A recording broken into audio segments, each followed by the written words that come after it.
Hey guys, it's me again, your girl Tamika from LJ's Kitchen. So we have our sweet potato pies done, and now we are going to make a lemon cream cheesecake.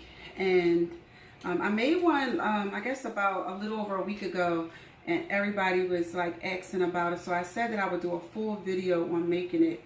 So this is how I start out. I buttered. You could use Crisco if you want, but I used regular butter. I buttered my pan, and you want to make sure you butter the tube as well, because the worst thing is if you don't butter everything, you're going to be in a lot of trouble trying to get your cake out. So I need to get a spoon, so hold on for 1 second. I have one. Okay, so I'm going to butter and flour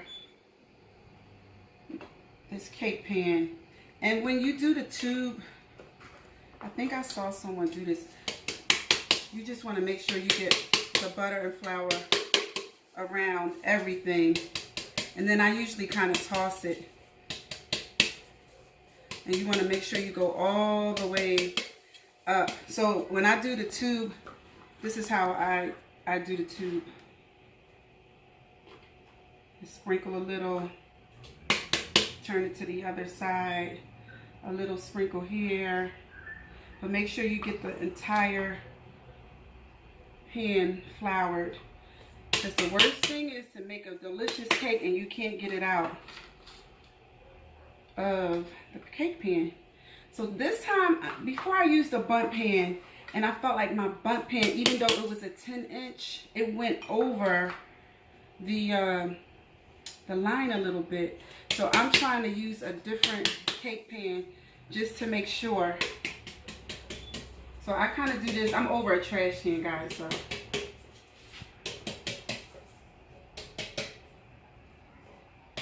you want to make sure you flour the whole thing. My mom probably would freak out, but I'm going to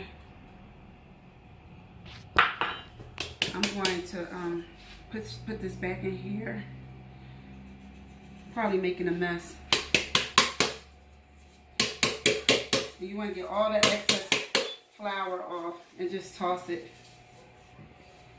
So it should look like this. I know it took a long time to show you that, but believe it or not, a lot of people ask me about flouring that cake pan. All right, so the first thing is I'm going to give you all the ingredients. We're going to have 3 cups of sugar, 3 cups of sifted flour, which I have to still sift, 3 sticks of butter, 6 eggs at room temperature. Everything should be at room temperature. 1 pound of, 1 8-ounce package of cream cheese. I use Philadelphia Original brand. That's what I like to use. You can use whatever kind you like.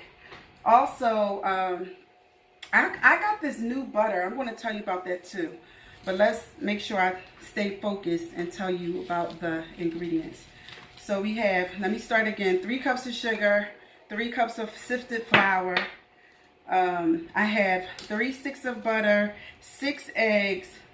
I have a quarter of a cup of lemon zest. So that's the zest of 2 large lemons. I have a third of a cup of lemon juice.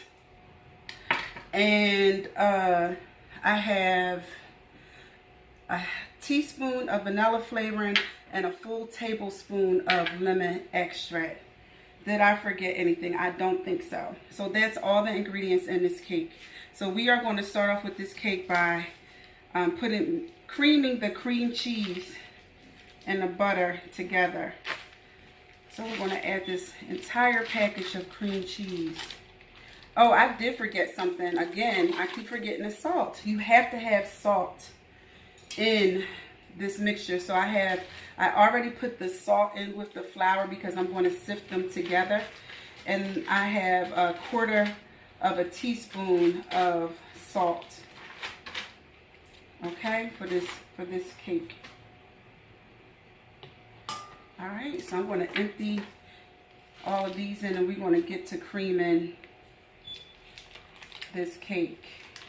this butter for this cake. And what else is in the cream cheese and butter.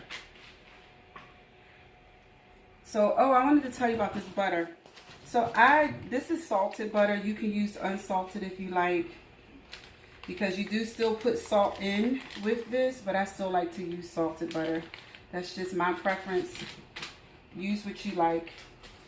So the butter I got, I thought I kept the package, but my son probably threw it out. Let me see if I have another one. I'll get it for you. But I have this butter that I'm trying. It's grass-fed butter. So I hope it works good with my cake. My girlfriend, Chevelle Randolph, told me to try it. She says because she really, really likes it. So when creaming these two ingredients together, you want to be sure, if you're using a hand mixer or a stand mixer, you want to make sure that these come together really nicely. And we're going to scrape the sides down. So a couple times I'll just pause the video just a little bit, so just for a few minutes, just so we can go to the next step quickly. Okay, so we're going to cream this together, and I'll be back in a minute. Okay, so I found the butter that I use. It costs a lot more than the other butters. I use Playgra sometimes. I think that's the way you pronounce it, but this one is called Grassland, and it actually tastes like sweet cream butter. Like a lot of butters don't have a lot of butter flavor to them anymore. And it says on the package that it says it's I don't know why I even tried to read this because I can't see. It says non-GMO, protected, verified. And it also says something about it coming from cow's milk. It says made with milk from cows. So I just thought that that was important. But this is the package that it comes in. And it actually tastes buttery. So we have the butter. This is how pale it should look. The butter and the cream cheese mixture together. So now we are going to add in our our sugar. So we have 3 cups of sugar here. And we're going to add it in a little bit at a time. Put my splash guard on here. And then we're going to add this in and cream it just a little at a time. And we want to let this get nice and fluffy. We want it to be nice and whipped looking. This is a massive batter and it's very dense. Even though when it comes out, it tastes really, really, really light. But I've even seen people add a little milk to their batter. But I'm not going to add milk. I'm going to make it the same exact way I made it last week. We're going to turn it up a little bit. These splash guards save your life from getting sugar and flour everywhere.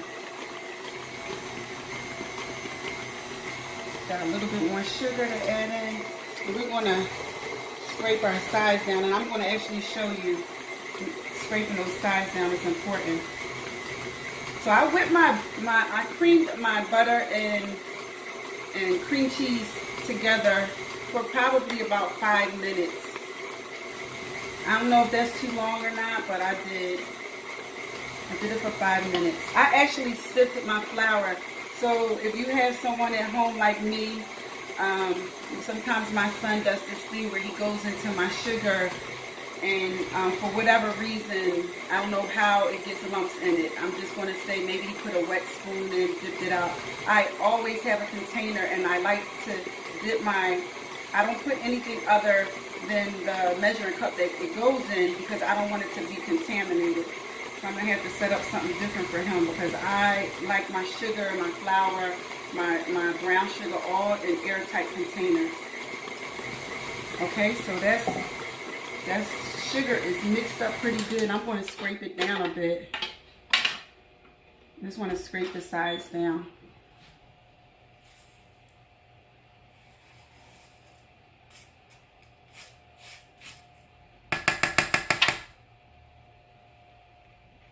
Scrape these sides down.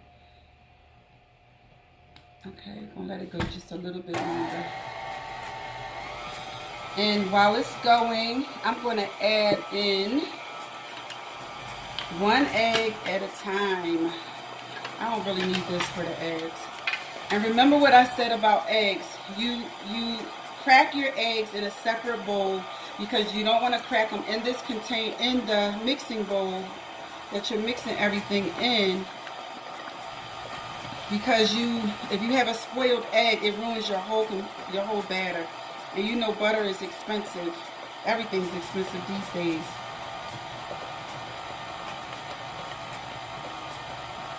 So I'm just adding 1 egg in at a time.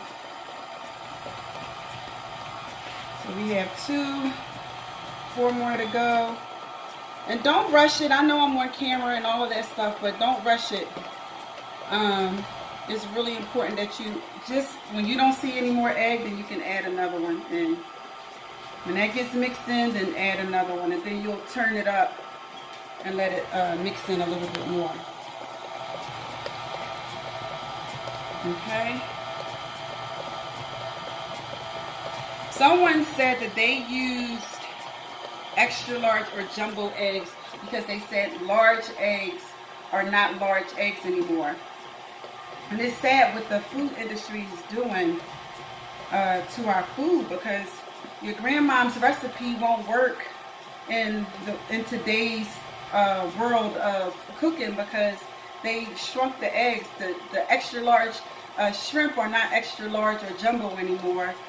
They're really like regular large or medium shrimp. It's the same thing. I don't know why they're doing that. So you see how this batter is already massive and we haven't even added in the flour. Okay, we have the eggs. We're going to whip these eggs in a little bit.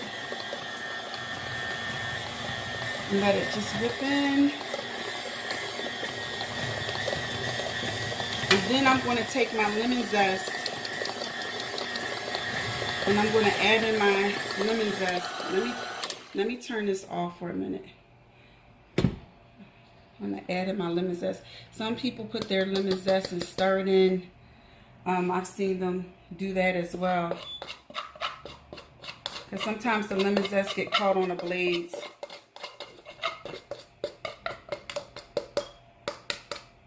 Alright, so we have our 1/4 cup of lemon zest. I'm going to stir that in.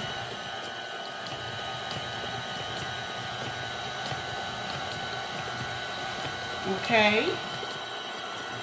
Now, what I'm going to do is I'm going to add, for the lemon juice, I'm going to add in the tablespoon of lemon extract and then the teaspoon of vanilla extract.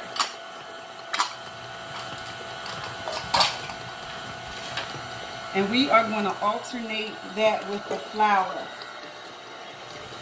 So I'm going to add in maybe a cup of flour at a time, and then I'll add in the extract and the lemon juice simultaneously.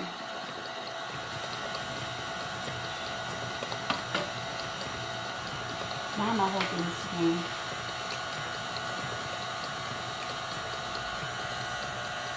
Alright, watch that mix in. Make sure you do a little bit at a time. Once you see it's mixed in, then you can go and add more in.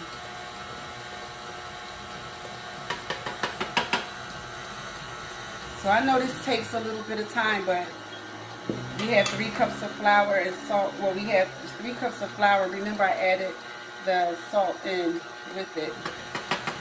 A 1/4 teaspoon of salt.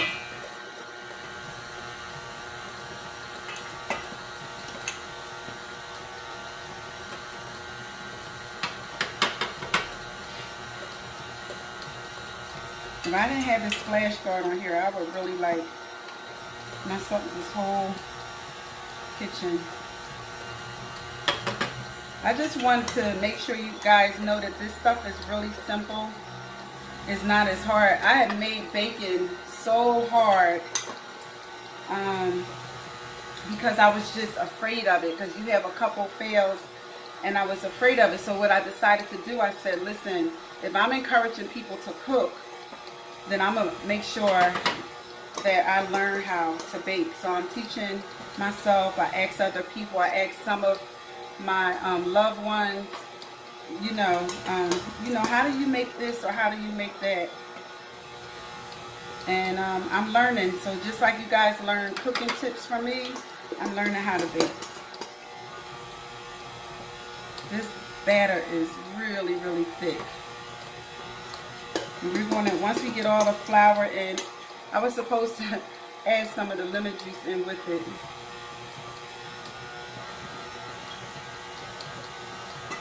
So we'll do that. We still have about a half a cup more flour to add in, and maybe a teaspoon or so of the liquid.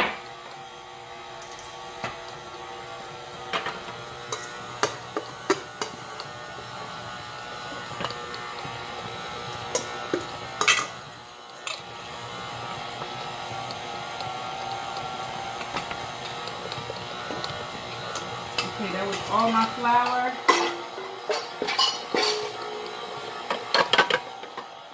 And all I have to do is add in the rest of my extracts and lemon juice. And then I'm going to turn this up a little. I'm going to scrape the sides down in a second, and I'll beat it a little bit more. And then we are going to be ready for our cake pan.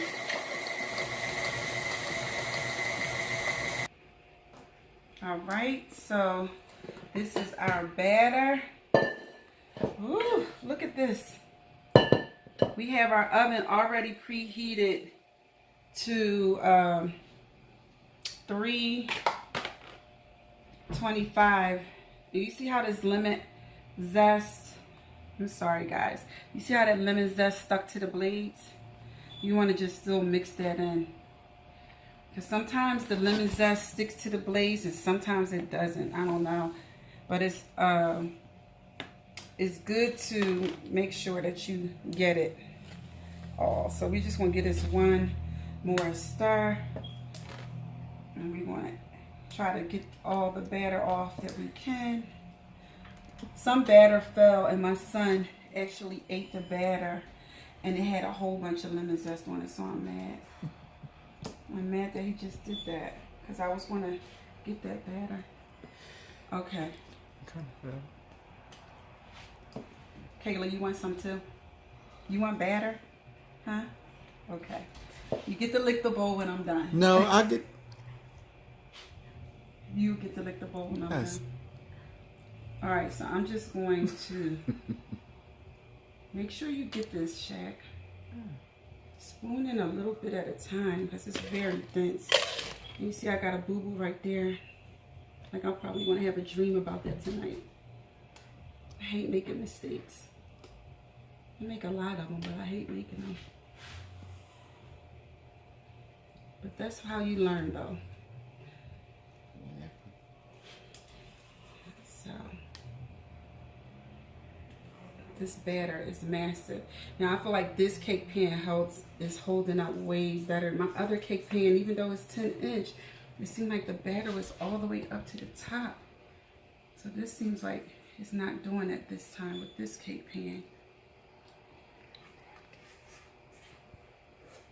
All right, so we're going to get this in the oven, but you guys see how it looks. And I'm going to let this bake for 1 hour and 30 minutes. And I'll show you what it looks like when it comes out. One more tip is, I know some people pick theirs up and drop it and all of that. I'm not doing that. I'm going to spread this out like this, like so. I'm going to get this. All right. So this is going to rise. It has no leavening agent in it, like baking soda or baking powder. Baking powder is leavening agent. So we are just going to put this in the oven. The eggs in this case is actually the leavening agent for this cake. Okay, so that's it.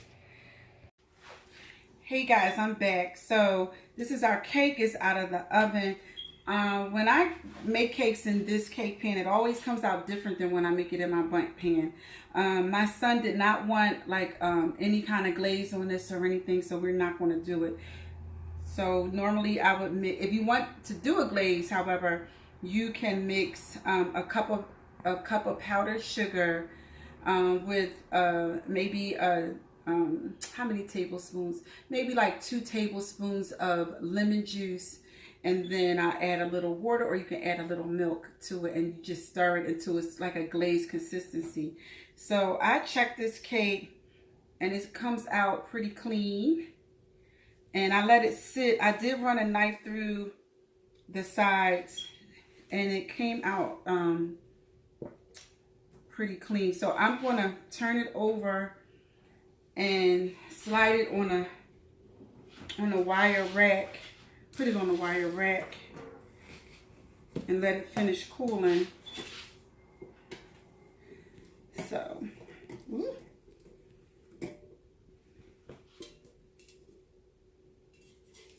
so here's my cake, guys. I'm gonna let it cool on here,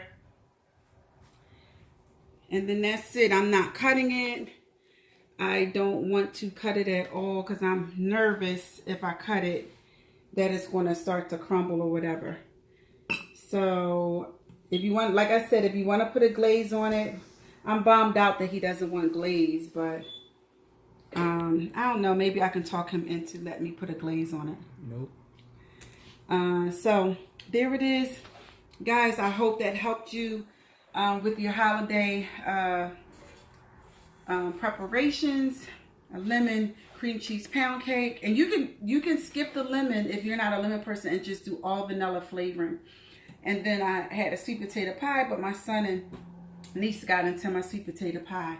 So I hope that you guys enjoy it, and let me know, send me some comments, let me know what you think, and bye for now. Bye.